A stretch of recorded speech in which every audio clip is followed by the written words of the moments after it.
What's happening, y'all? Jabari Long, welcome to this episode of Night School. Happy Monday to y'all. Happy holidays. It's Christmas this week, they tell me. And I hope all of y'all have been good and Santa Claus brings you everything that you want in life, right? Tonight, our topic is collections, right? Collections. So I want to start by saying I want you all to like, share, comment on this post. If you find the information compelling, useful, use it. If not, then don't use it. If you don't have any collections or don't know anybody in any collections or can't utilize this information because you have perfect credit, then this video is just for information purposes only. But for you all that are being riddled in America with collections and delinquent accounts, creditors contacting you left and right, sending you mail, calling from 313 numbers with the extension that's similar to your phone number. So you think it's a local call or someone who's really trying to get in touch with you personally. This episode is for you all. So we are consumers, right? And consumers have rights. We just don't always know what those rights are, right? So we're going to share a little bit of information about your rights as consumers here tonight, all right? So FTC, what is the FTC? The FTC is the Federal Trade Commission, right? I know y'all don't like those acronyms, right? It reminds you of the alphabet boys that some of the rappers talk about, right? But this alphabet organization is actually for you, the consumers. It's a consumer protection agency, FTC, Federal Trade Commission. And what do? They protect consumers and competition by preventing anti-competitive, deceptive, and unfair business practices through law enforcement, advocacy, and education. I'm going to say that once more. Education without unduly burdening legitimate business activities. Basically, they are the consumer protection agency. Those are the alphabet boys that you really do want to understand what they do and how they can assist you and your family. Okay, so the Fair Debt Collection Practices Act. All right, so we Zoom Credit Repair is a credit repair company. We talk about the Fair Credit Reporting Act a lot, but not many people talk about the Fair Debt Collection Practices Act. All right, this act was approved September 20th, 1977, and it is a consumer protection amendment establishing legal protection from abusive debt collection practices. Okay?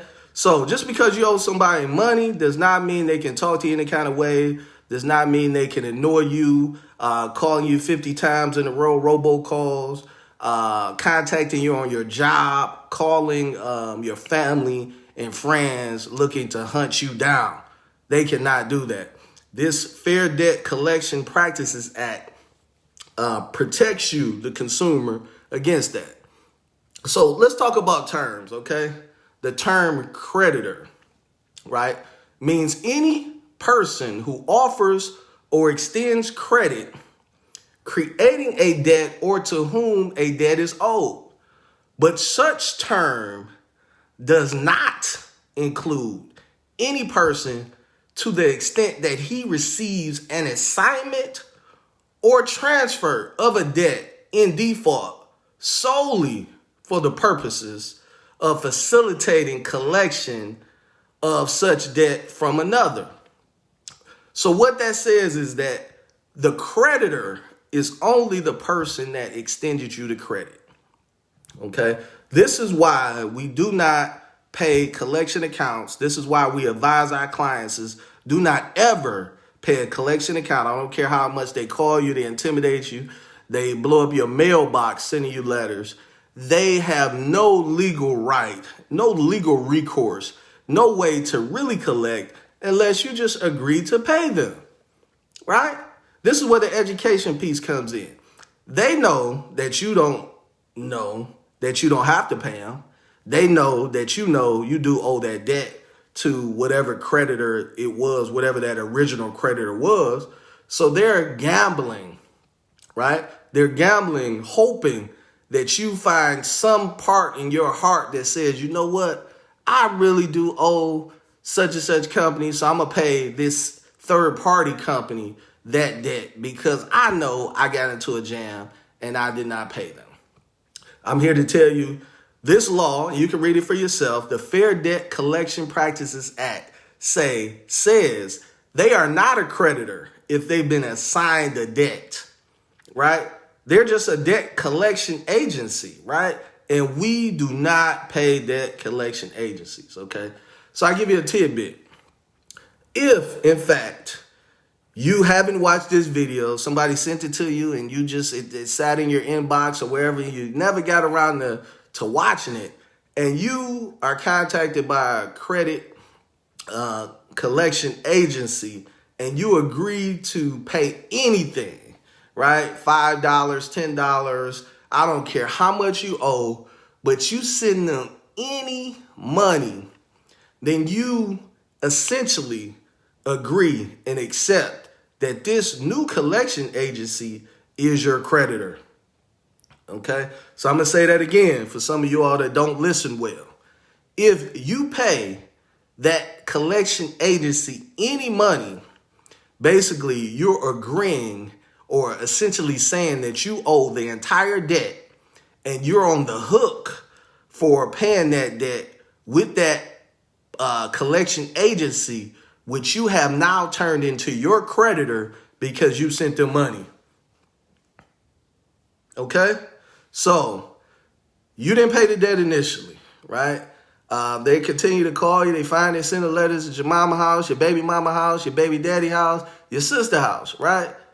Under no circumstances do you pay that collection company now because it's a waste of money. It's like shooting money out the window. Let me tell y'all what these collection agencies and these collection companies do, right? Let me name some of the big ones. Livonia Funding. Portfolio Recovery is a big one. There are some other ones that don't come to mind right now, but Livonia Funding and Portfolio Recovery are two of the biggest collection agencies in the nation. So you don't pay Home Depot, you don't pay Macy's. That debt goes delinquent. You owe Macy's $2,000. Portfolio Recovery buys that debt for $20, right? Macy's has wrote it off. They've collected the money from their insurance company. Portfolio Recovery is a junk debt buyer. They buy junk debt. So they buy your $2,000 debt for $20. And the first communication when they reach out to you, they say, Mr. Johnson, we're willing to settle this debt for 50 cents on the dollar. You owe $2,000, they're willing to sell it for $1,000, and they only have $20 into the deal, right? And you're going to pay them $1,000. So 20 goes into 100 5 times. It goes into 1,000 50 times. So you're paying them 50 times what they paid for that debt simply because you didn't have the information, right? So I'm here to tell you, these creditors cannot harass you. They cannot abuse you. They cannot threaten you, telling you they're going to lock you up and send you to jail or come to your job. What you need to do is practice professional persistence, right? Write letters, dispute those debts, tell them you do not agree to them contacting you, period. And by law, they legally have to stop communicating with you, right?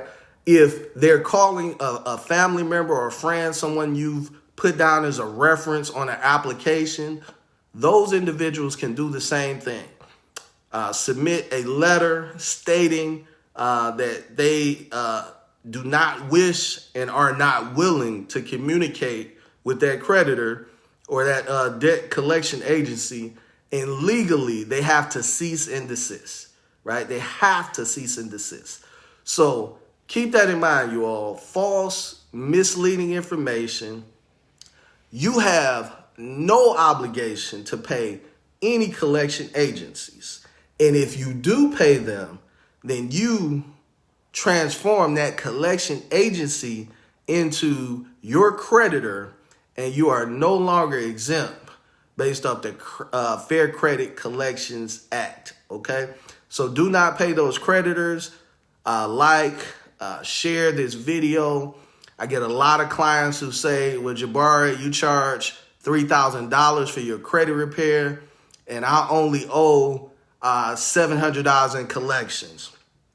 It makes sense just for me to pay those collections and save myself $2,300, right? And so what I tell that client, I say, client, you can pay that, but you're basically just throwing money out the window. When you pay it, those agencies are going to mark that debt paid or paid for less than full balance. It's still going to show up as a derogatory account on your credit, which in turn is still going to hurt your credit score. So you may feel good that you paid Macy's, and Macy's is definitely feel good that they've been repaid, but the damage is already done. Your credit is still in the toilet, and you paid a debt that legally you did not have an obligation to pay. All right. Jabari Long, Zoom Credit Repair, where we're changing lives one credit report at a time. Cash Flow Detroit, low maintenance, high yields. We help people achieve higher rates of return than they can get in their 401k, 403b, and any other investment accounts. We show them how to use that money to invest alternatively in real estate, okay? I want you all to like, share, comment on this video. Coming this Wednesday on our sister station, Instagram, Cash Flow Detroit, we're going to be talking about the BRRRR strategy. Some of you may have heard about it. It's called buy, renovate, rent, refinance, and repeat, right? This is a strategy that allows you to buy property, lease it out, and get all of your initial equity out the deal and allow the tenant to pay the mortgage so that you, the individual, doesn't have to pay that mortgage. And then next Monday, on right here in the Facebook group live, Zoom Credit Repair, we're going to be talking about behaviors, right? Now, I know you all, some of you all were class clowns when you were in school. Some people lie, some people steal. But we're talking about behaviors as it relates to credit. Long gone are the days where you can manipulate your credit score to make lenders feel like you're a more credible borrower than you are. Now they're looking at your behaviors over periods of time, and, they tell a story. So we're going to educate you all on how to paint a picture so that lenders will react more favorably towards you, and that you can get the things that you want in life. So Jabari Long, the real estate expert, the credit repair king, chiming out for this episode of Night School. Holla.